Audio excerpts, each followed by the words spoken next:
పేరులోనే బౌద్ధాన్ని జోడించుకున్నటువంటి అనిల్ బౌద్ధ గారిని మనస్ఫూర్తిగా అభినందిస్తూ మీరు రానున్న కాలంలో జైరాబాద్ లో ఈ బౌద్ధ ఉద్యమంలో ముందు ఉండాలని ఆశిస్తూ మా యొక్క సంపూర్ణ సహకారం మీకుంటదని నేను తెలియజేస్తున్నాను. మరి ఈరోజు గ్రామాన్ని వస్తుంటే మనకు మహనీయుల విగ్రహాలు కనిపిస్తున్నాయి. ఇక్కడ ఒకటి వాల్మీకి, రెండవది ఛత్రపతి శివాజీది కూడా, అదే విధంగా ఇక్కడనే ఉన్నటువంటి మరి మనందరికి తెలిసినటువంటి వివేకానందుడు, అదే విధంగా నవభారత రాజ్యాంగ నిర్మాత బాబాసాహెబ్ అంబేద్కర్ గారి యొక్క విగ్రహాన్ని, వీరందరికీ కూడా స్ఫూర్తి ఎవరంటే గౌతమ బుద్ధుడు అని మనం తప్పకుండా ఈ ప్రపంచానికి చెప్పాలి. ఈ గ్రామంలో చూస్తుంటే అందరు కూడా శాంతిని ప్రబోధించినటువంటి మూర్తులు ప్రతిష్టాపన చేసినారు.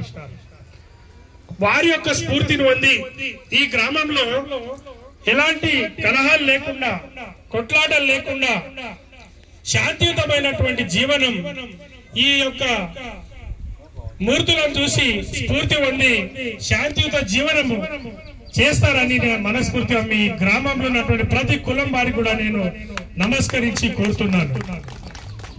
దయచేసి గమనించాలి, ఎవరికి వ్యతిరేకం కాదు. బుద్ధుడు క్రీస్తు కంటే 563 సంవత్సరాల క్రితం భారతదేశంలో, అప్పుడు ఈ దేశాన్ని జంబుదీపం అని పిలిచేవారు. తర్వాత విభజనలో దేశం కొన్ని సమయం ఎక్కువ లేదు కాబట్టి షార్ట్ కట్ లో మరి వీళ్ళ యొక్క తల్లిదండ్రులు ఎవరు మనకు తెలుసు. శుద్ధోధనుడు, మాయాదేవి యొక్క మాయాదేవికి ఒక రోజు కళ పడుతుందంట. అందరు కూడా ఆయన టీచింగ్స్ చెప్పారు. కొంతవరకు బయోగ్రఫీ చిన్నగా కళ పడితే ఆ కళలో ఏనుగు తన యొక్క తెల్ల ఏనుగు తన గర్భంలో ప్రవేశించినట్లు కళ వస్తే ఆ కళను తీసుకుపోయి తన యొక్క భర్తకు చెప్పడం వల్ల నువ్వు గర్భవతి అయినవు, నీవు ఆనాడు ఈనాడు ఉన్నటువంటి ఆచారాల ప్రకారంగా తల్లిగారి ఇంట్లో నీవు మరి డెలివరీ కావాలి అని తల్లిగారి ఇంటికి పంపిస్తుంటే తన చెలికత్తెలతోని బుద్ధవనం, ఇప్పుడు మనం చెప్తున్నాం బుద్ధవనం అని, అది బుద్ధుడు ఇట్లాంటి లుంబిని వనం. అక్కడ పోయిన తర్వాత మాయాదేవి ఒక చెట్టు కొమ్మకు పండుకొని ఆమె ఒక పండంటి శిశువుకు జన్మనిస్తుంది. ఆ శిశువు ఎవరంటే ఇప్పుడు ఇక్కడ ఉన్నటువంటి సిద్ధార్థుడు.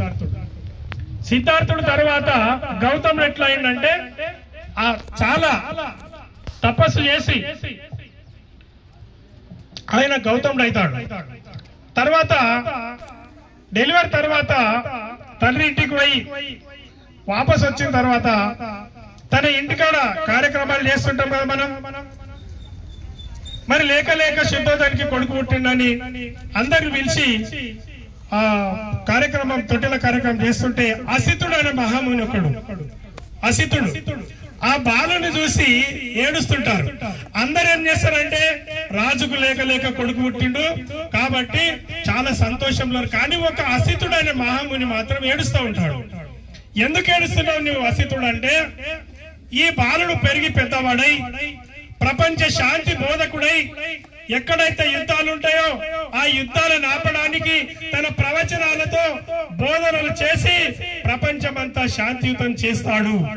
కానీ నేను ముసలివాడిని అయినా నేను అప్పటిదాకా బతక కాబట్టి అందుకే నేను ఏడుస్తున్నానని చెప్తాడు. ఆ తర్వాత మరి కౌండిన్యుడు అనే మహాముని కూడా వస్తాడు. ఆ కౌండిన్య మహాముని కూడా ఇంకొక మాట చెప్తాడు, ఇతడు చాలా గొప్పవాడైతాడు కానీ నీకు దక్కడు, గౌతమ బుద్ధుడు నీకు దక్కడు.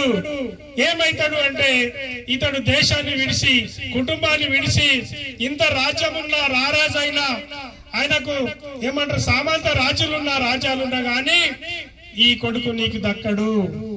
మరి ఏమైతాడు అంటే ఈయన ప్రపంచం అంతా తిరుగుతాడు, బోధనలు చేస్తాడు, అటువంటి వాడు మరి అతన్ని నీకు దక్కడు అని చెప్తే అప్పుడు ఈ మాయాదేవి శుద్ధోధరుడు ఏం చేస్తారంటే మొత్తం అందరిని కూడా ఇక్కడ పిలుస్తారు. ఇక చదువు చెప్పేటోళ్ళు ఇక్కడనే, ఫైటింగ్ నేర్చుకోవాలి నేర్పేటోళ్ళు ఇక్కడనే, గుర్రం నేర్పేటోళ్ళు ఇక్కడనే, ప్రతి ఒక్కరిని ఇంట్లోనే. మహారాజు చక్రవర్తి కాబట్టి అయినప్పటికీ తనకు బయట తిరగాలని కోరిక కలుగుతుంది. కోరిక కలిగినప్పుడు కొన్ని చెప్తాడు, కానీ దానివల్ల అయినా పరివాజుడు కాలేదు. అంటే ఒక శవము, అట్లనే ఒక ముసలితనం, ఒక పీనుగు, వీటిని చూస్తాడు. వీటిని చూసి కూడా ఆలోచన చేస్తాడు ఇట్లా ఎందుకు జరిగిందని. ఆ తర్వాత మరి గౌతమ బుద్ధుడు ఏదైతే శుద్ధోధరుడు ఏదైతే ఉన్నాడో, శుద్ధోధరుడికి కూడా మరి ఇతను కూడా పెళ్లి చేయవలసిన సమయం వస్తుంది. షార్ట్ కట్ లో చెప్పేస్తాడు, పెళ్లి చేయవలసిన సమయం వస్తుంది. కానీ పెళ్లి అంటే ఇష్టం ఉండదు, ఆడవాళ్ళంటే ఇష్టం ఉండదు. ప్రపంచంలో ఏ దేశంలో ఉన్నటువంటి నర్తకిలను నచ్చి తన దగ్గర ఆడిపిస్తాడు, అన్ని చేస్తాడు, కానీ ఆడవాళ్ళ మీద మనసు అనేది ఇతనికి పోదు. అయినా ఒక రోజు స్వయంవరం పెడతారు. ఈయన రాజు కదా, దయచేసి గ్రామస్తులారా మీ అందరికి మనవి, ఏదైతే మాలలు పెట్టుకున్నారు, గౌతమ బుద్ధుడు మాలోడు కాదు, ఇంతకు కూడా చెప్పిండ్రు. ఆయన రాజు చక్రవర్తి స్వయంవరం పెట్టినప్పుడు అందరికి కూడా అతని వరుసగా వచ్చినటువంటి ఒక్కొక్క గ్రామంలో ఉన్నటువంటి, రాజ్యంలో ఉన్నటువంటి, పరదేశంలో ఉన్నటువంటి రాళ్లను తీసుకొచ్చి ఆ స్వరం అవుతే ఎవరిని కూడా ఇష్టపడడు, కానీ అందరికి గిఫ్టులు ఇస్తా ఉంటాడు. చివరికి వచ్చినటువంటి ఒక ఆమె చివరికి